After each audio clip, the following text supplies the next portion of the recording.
2 personnes ont été tuées mardi dans la ville de Gao, au Mali, au cours d'une manifestation de jeunes qui protestaient contre des injustices dans l'application des accords censés ramener la paix dans le pays. Nous ne sommes pas des djihadistes, ni des tueurs, ni des braqueurs. Nous revendiquons nos droits. Il y a quel pays qui n'a pas ses droits? Nous les jeunes là, qu'est-ce que le Mali a fait pour nous?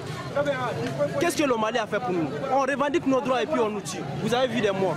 La manifestation a été interdite par les autorités en raison de l'état d'urgence en vigueur jusqu'à vendredi, a expliqué un responsable de la mairie de la ville. C'est des tirs à balles réelles, mais c'est des tirs en l'air.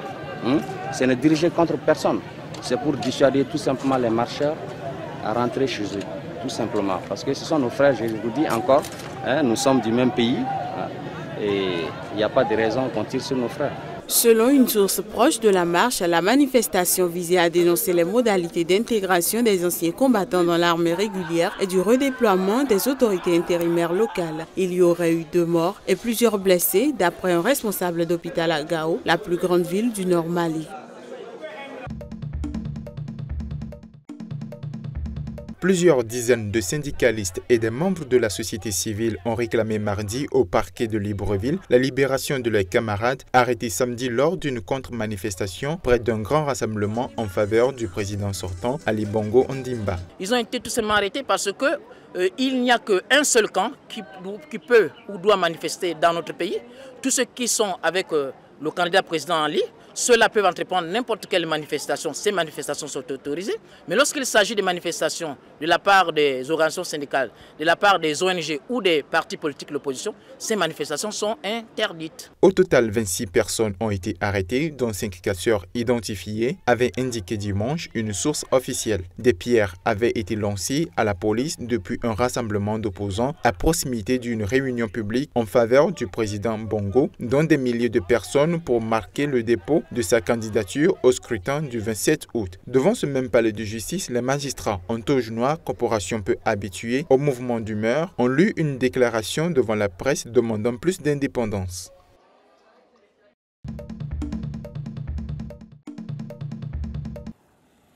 L'opposant historique ougandais Kizza Besigye, inculpé pour trahison, a été libéré sous caution mardi par un tribunal de Kampala après avoir purgé 2 mois de détention préventive. Besigye a dû s'acquitter d'une caution de 26 500 € pour recouvrer la liberté dans l'attente de son procès dont la date n'a pas encore été fixée.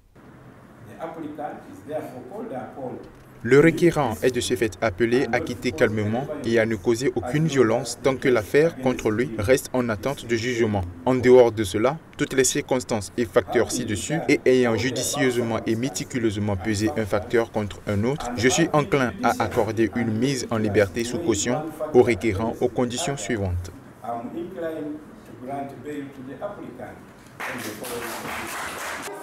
L'opposant qui conteste la réélection en février dernier du président Yoweri Museveni, au pouvoir depuis 30 ans, avait été interpellé le 11 mai après avoir organisé avec son parti une prestation de serment alternative lors de laquelle il avait été fait président. Le délit de trahison est passible de la peine de mort en Ouganda, mais c'est une peine de prison à vie qui est encourue, le pays n'ayant procédé à aucune exécution depuis plusieurs années. Besigye avait déjà été inculpé de trahison en 2005, mais les charges contre lui avaient été abandonnées.